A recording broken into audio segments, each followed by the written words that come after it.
Well, good morning from the Schoolhouse Studio in fabulous Jackson, New York. And here's the artist himself. We missed a picture of you leaned over with your butt sticking out, so we waited a bit. So I'm here to talk about what I'm calling the Guatemala quilt. Maria has not named it yet, and of course it's up to her. But it's pretty cool.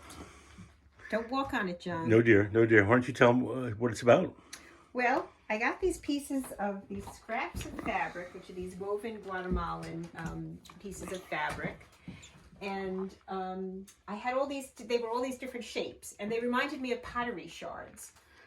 You know, when you find a piece of pottery in the ground, and when you live on an old farm, there's always little pieces of pottery. There's crap coming up out of the ground. Right, like these. This was the. I have these pieces. This is an old crock from Fort Edward that I found. It was years ago. I have a bunch of. I know. It's been sitting You're there like for a pack years. rat. There's stuff Well, there. no, I find this really interesting, and I think maybe I'll find every piece. Anyway, so you know, you find them on the ground, and there's these interesting shapes. And then I was thinking also of when, you know, an archaeologist puts together a pot, or you know, say a piece of pottery, and it has the original pieces, and where there are missing pieces, it has just a blank piece of clay. And so I wanted that idea of, you know, when you find the pieces in the ground, or when they're put back together again. And then I didn't want to just have a solid background for them. I wanted to use, because this was a geometric shape pattern, I wanted to get an organic pattern to go with it. And I wanted the colors to move. I wanted them to work off of each other. And so that was the first step, you know, and that's how I got that far.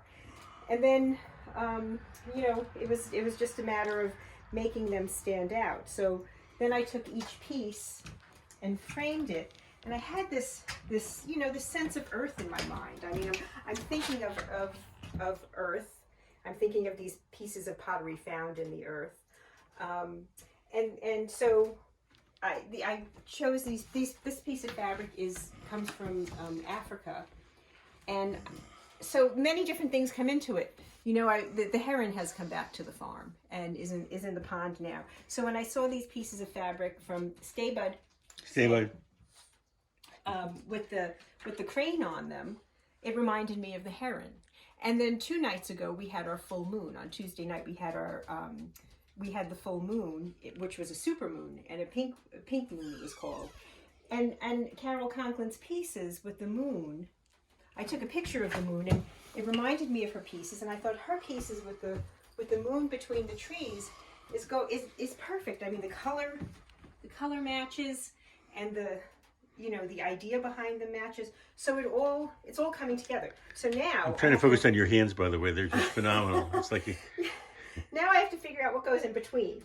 So I have this configuration. I don't usually work this way, but I have this configuration. There's Zinni in the doorway. Now I have to figure out what goes next. Good boy, bud. You're a good boy.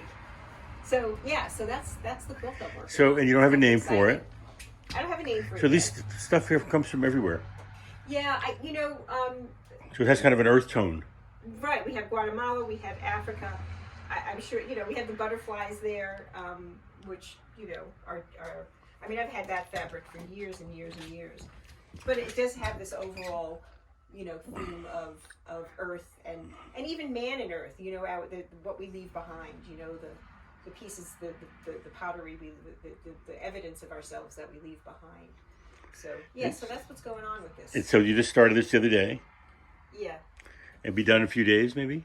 Well, hopefully I'll have it designed, you know, in the next couple of days. I think it's pretty well. It's very, very beautiful, very interesting, very you. different than anything I think you've done. Well, I'm doing it differently. Well, what's the big difference? Well, I mean, just the process is different, you know. Usually I don't make all these pieces and then try from all these different places. Yeah. Well, I often have fabric from different places. So what's amazing about your mind is all this stuff in here is in your head, and you just pull it out when you need to pull it out. I think you write like that. Yeah, that's how you take care of the chickens, the same exactly. The chickens, by the way, we should visit at some point with a video, the architecture of the new chicken house. I put a branch in there today, and they hopped right on it. They were dying for a branch to climb on. Hello, Zinnia. Wait, you got Zinnia's in the doorway, panting still. Hello, Zinni. Hello, Zinnia. How you doing, girl?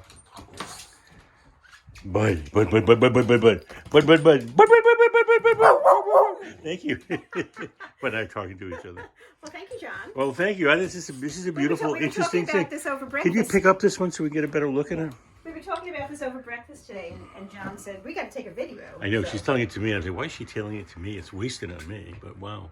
So the woman who this- gave me this fabric is a missionary from, she lives in Canada. She gave it to me a long time ago, and I've just been able to use It's it. beautiful. And the stuff in the middle is from her too? No, that's from, I can't remember her name. She sent me a bunch of stuff and a bunch of fabric that I've used.